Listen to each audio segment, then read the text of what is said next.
But you look very pretty, so you can rely on that. This green. So being on an iPad camera makes you nervous? It's not even a real camera. Just the fact of being videotaped makes you nervous. Well, I'm not, you don't know whether you're being videotaped. I'm not telling you whether this is on or not. But go ahead and tell us again what you just said, just in case it is being recorded. Just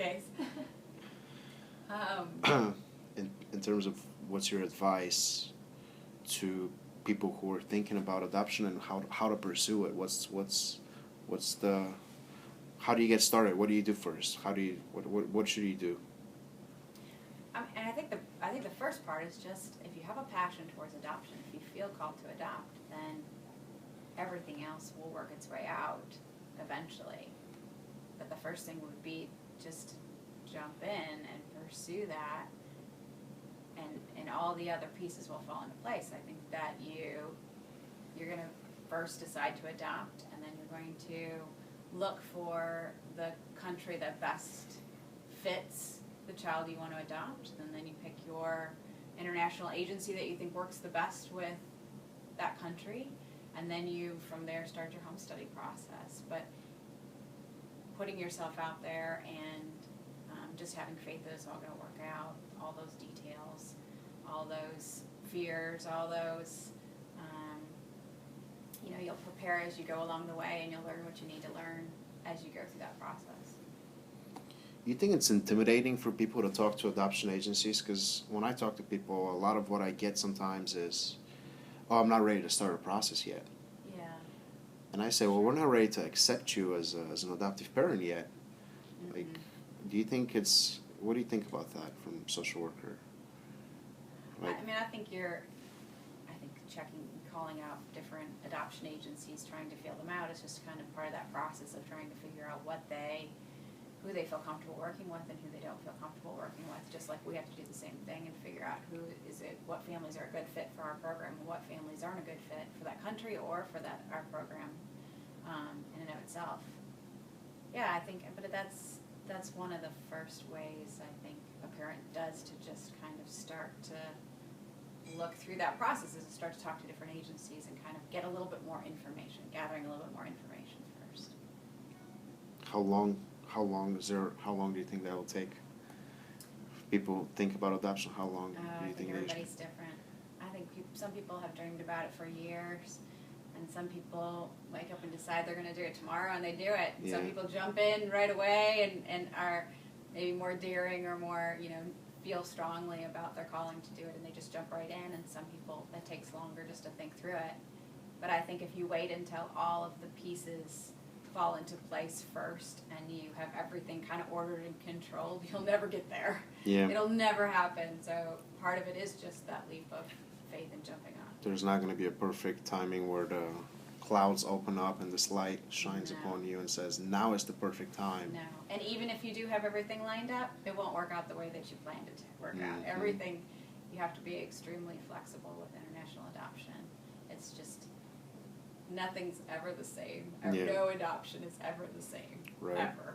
Something is always different. There's always things you have to adjust and change, and just be flexible. But people like being in control. What do we say? You can't be in control when you're adopting internationally? Yeah, try having a child. Yeah. Can't control anything about that child. You can teach them, you can train them, but there's no control. They're their own little people. So you can't control it, you can't predict it, and also it's super expensive. Mm-hmm. So how do you afford it? Do people that you work with, are they super rich? No, I've worked with families in all different. We had one family that did their entire adoption based on grants, and completed the entire thing without having to pay anything. It takes a lot of work, and it's kind of like applying for scholarships when you're applying for college, but it can be done. Yeah. I've seen it happen. I've had a lot of people do, like selling wooden toys or selling puzzle pieces. People can get really creative and come up with ways to make the money up. But I just think it all eventually falls in place, and that if if this is a thing you've been called to do, it will work itself out, and you don't need to control the whole thing. You don't have to know everything. So it's another thing where you kind of, a little bit of faith, Mm-hmm. testing the faith during the process. Absolutely. Yeah. Yeah, I mean, most of our parents, you know, like during the process, we get to learn about them, we get to read their home study, and we get to see their financials. Mm-hmm. And in vast majority, I'd say over 90%, people don't have $30, $40, $50,000 in their bank account laying around Right. before they Yeah. get started. But they, you know, they start, and just with everything else that is Mhm. expensive in life, you get through it little by little. Well, it's priorities, right? You'll make it work if Yeah. it's important to you, if it's something you really want, if it's something you really feel called to do, then it'll work itself out. Yeah. What do you think about the difference between the traditional route where you do papers first versus trying to identify a child ahead of time? Well, I mean, different families do it different ways. I don't know that it always works out to be able to be matched up with that exact child that's waiting. Sometimes it is, sometimes it isn't.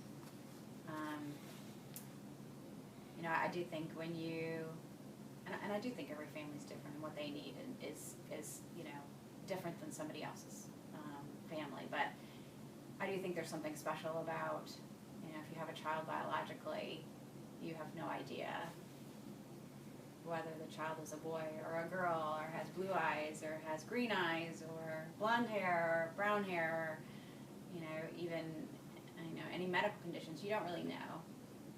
And there's something special about not knowing who you're going to adopt, and then getting to that point where you do receive a referral and have a child that's been offered to you, and, you know, not, you know, you kind of having that same experience of not knowing, you know, until you finally meet them for the first time.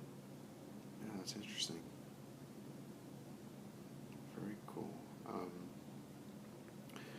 When parents are overseas and they're bonding and they lean on your advice, how cool is that? That's awesome. I mean, that's what I'm here for. That's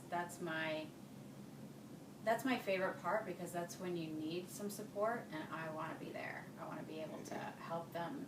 Anything they see that's concerning, or they have questions about, or they just need support, or they just need a suggestion, an extra just piece of advice on what would make their life easier while they're there. I would love to do that at any point. That's what I'm here for. You know, and it's just about the practical advice. I mean, it's sometimes people think, oh, well, I have to talk to a social worker, so there's some kind of a problem, but it's not like that, is it? No, I'm not assessing anything. I'm just wanting to support them. I'm just wanting to back them up. I want it to be successful, and I want them to be successful. And so any way I can make it easier, that's what I want to do. That's my goal. And that's different for every family. Oh, yeah. Every child. family deals with a different experience, and every child's different, so you have no idea what you might come up against or what you might be dealing with that you couldn't prepare for. And with us, that starts prior to them even going. You may talk to people, Yep. in addition to the training and education and home study, Right. is a part of sending them. Mm-hmm. You talk with them ahead of time. Yeah, I try to talk with them at the beginning, introduce myself, and just let them know that I'm available if they need anything while they're in Poland, and then just be there for them. Yeah. Kind of get them started, prepare them for what they might see at the beginning. Yeah. Cool.